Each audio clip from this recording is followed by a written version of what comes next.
I'm Earl Stewart. I welcome you to Earl Stewart on Cars Mystery Shopping Report.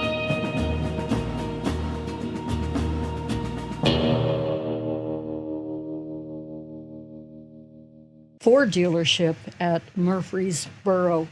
Speaking in the first person, I arrived mid-morning, was greeted by a customer service lady who asked if I was here to see anyone in particular. I replied that I was not, but I was hoping to get more information on the Ford Bronco. She asked for my name and then returned to a young salesman and said, JC right here will be happy to help you. JC extended his hand for a gentle handshake and then asked me to follow him to his desk. He asked me what was most important to me in a Bronco and then turned to his computer and pulled up all the models he had in stock. He asked me to pick one to test drive rather than going outside in the freezing cold weather to search one outside while it was cold. I chose this robin's egg blue, so he suggested I wait inside where it's warm and he'll pull it up for me.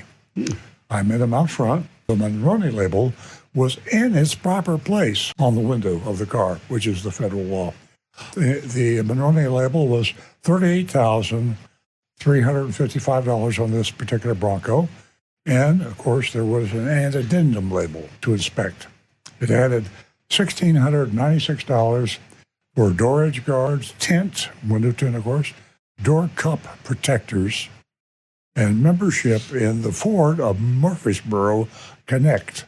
And that was a vehicle tracking app. The addendum label is one of these phony Mononis. It's a counterfeit, and the Ford logo is prominent on the addendum label. Now, when you look at a document and it has the Ford logo and the Ford name, you think Ford Manufacturing Company, you think Monon label, you think, okay, it's safe, it's a manufacturer.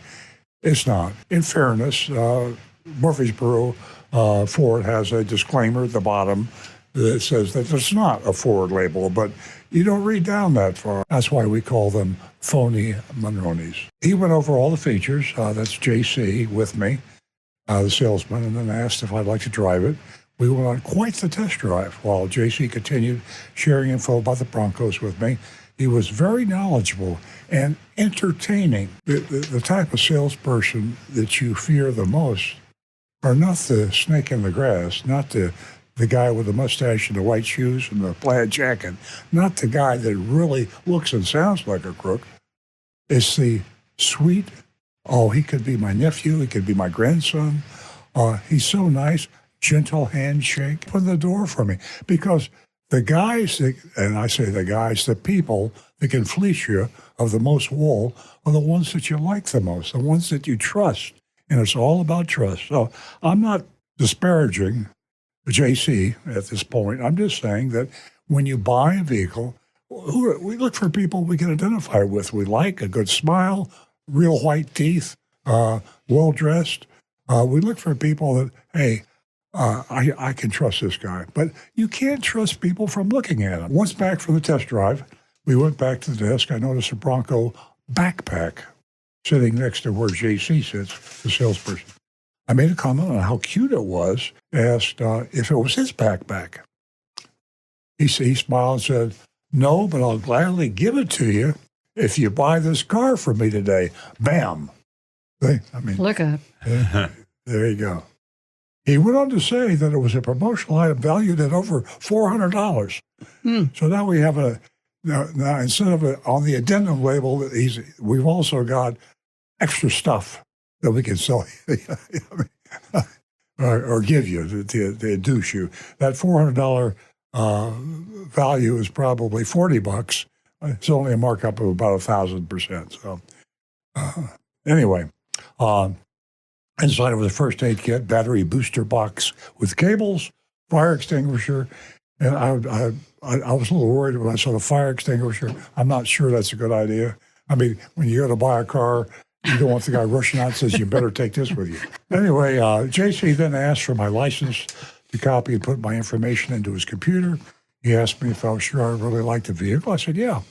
He then asked me if he knew my county sales tax. I said I was almost positive it's 7%. Anyway, JC explained how they would do all the legwork of getting me my Florida plates while also issuing me a temp Tennessee plate until my permanent one comes in the mail. JC asked me if I would be financing it today or how I planned on purchasing. I replied, likely financing. That's a good answer, by the way, because in my blogs and recommendations, general recommendations, let the dealership believe they're going to finance the car for you. They make more money financing the car than they do selling the car. It didn't used to be the case during the height of the, $10,000 MSRP era, but now that we're getting back to a competitive market again, it is going to be true again. The dealer will make $2,000 on the financing. He might not make that when he sells you the car. So if he can anticipate that $2,000 ka-ching, he might take it a little bit easier on you on the price as you negotiate. So don't ever say to a guy, I'm paying cash. For everything else, if you say I'm paying cash, you're motivating the buyer to cut the price. To a car dealer, when you say cash, you're motivating the dealer to raise the price because he can't make anything on the back end on the financing. Then he asked if I'd be putting anything down. I said probably $5,000 to $10,000. I then asked him about putting it on my credit card. We've been asking that question several times of our mystery shopping report since we found out that there's a new scam going on where you can get a deal to charge the customer legally for the use of the card, the credit card. So we've been playing with that. A lot of dealers are not really jumping on that. He asked if I meant the entire purchase. I said, yes. Is that possible? He said, unfortunately, they only allow up to $5,000 here, which is about standard because they're paying a merchant fee of anywhere from 2 to 3%, and they don't want to pay that. So if you put $5,000, the merchant fee is 3%, which it is on Amex, then it's costing them $150. He then said, even if it's a used car for say $3,500, you couldn't put the entire purchase. Now this is, I'm going to read this, but it's all BS. He then said, if it's a used car, say $3,500, you couldn't put the entire purchase on a credit card. He explained that it becomes a liability for credit card companies, and their dealership doesn't allow that anymore. If the dealership says do it, then you can do it. You just have to pay the merchant fee. So I don't know why he said that. I guess just an excuse. He said essentially by doing so, it would be a loan from your credit card company that they aren't aware of, which is silly because they're aware of it because you have to phone it in and say, is it okay if I take this amount of money toward the purchase of this car? And the credit card company says yes or no. So how is that without their knowledge? So that's a complete misinformation right there. Probably just, I'm not accusing JC of telling an untruth. I'm just saying he's just uninformed, or maybe his manager misinformed him. I don't know. JC said years ago you could, but unfortunately they no longer allow that. I said I understood. I would like to see how much this one would cost me out the door. He said, sounds good. We never use the word out the door. It's become a standard phrase, unfortunately. It doesn't mean anything if you don't define it. Out the door, you define it the way you wanted to define it. I like to define out the door as what can I write a check to the vendor for, hand them the check, take the product, and take it home. That's out the door. Right. I mean, it's literally out the door, but the dealers don't look at it this way. So unless they chase you out the door and get some more money. Yeah, right. That's the out the door that they like. Yeah. JC's top line was MSRP $38,355, $38,355.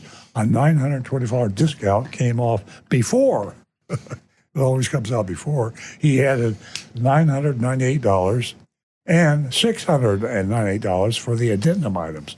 Then he added $970 in taxable fees, which is a fancy name for junk fee.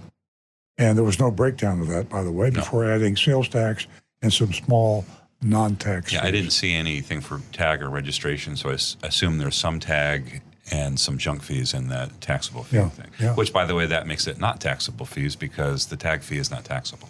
That's right. Anyway, it's confusing, which it's supposed to be. You really don't know what you pay when you buy a car. Even when you don't finance, that's where you sign the papers. So when you say you're not going to finance, you're going to pay cash, what you're really doing is you're giving them another chance to finance the car, because they will explain to you why they can give you a better deal than your bank or your credit union, and a car dealer cannot 99.9% of the time do it. The only time a car dealer will be able to give you a better deal than your bank or credit union is when the manufacturer for that new car has what they call a subvented rate, which is a discount turned into a low interest rate. That comes from the manufacturer. Those are legitimate, but that doesn't happen very often. He asked me what I was looking for to be at per month. They love you to answer that one because you can play with that. You know what I'm talking about?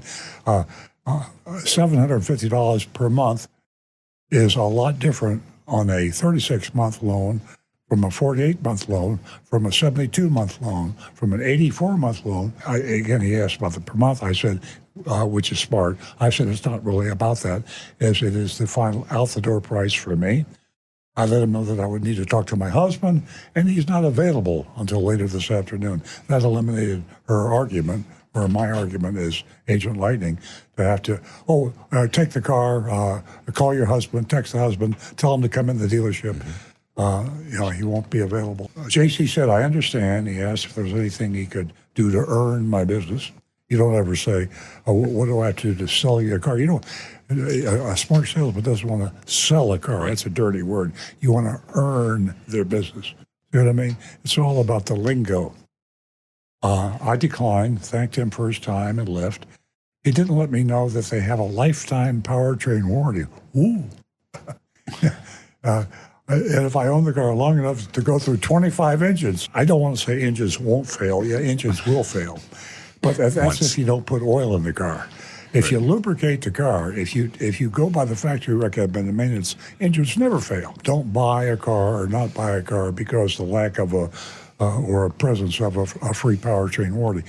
The catch is that you have to go by the manufacturer's recommended maintenance. And if you do that, they just don't fail. Okay? So we're at voting time. So here we are. I'm going to give him a C-. I'm going to say C. I'm going to give him a D-. I'm going to give him a C-. I think that on the scale of things, it was a little less than average, but it's pretty standard deception. And JC was really smooth as silk. JC was likable. I love the soft handshake. We had a hard handshake. That really makes women mad when someone grabs her hand and just pumps it like a gorilla. Women don't like that.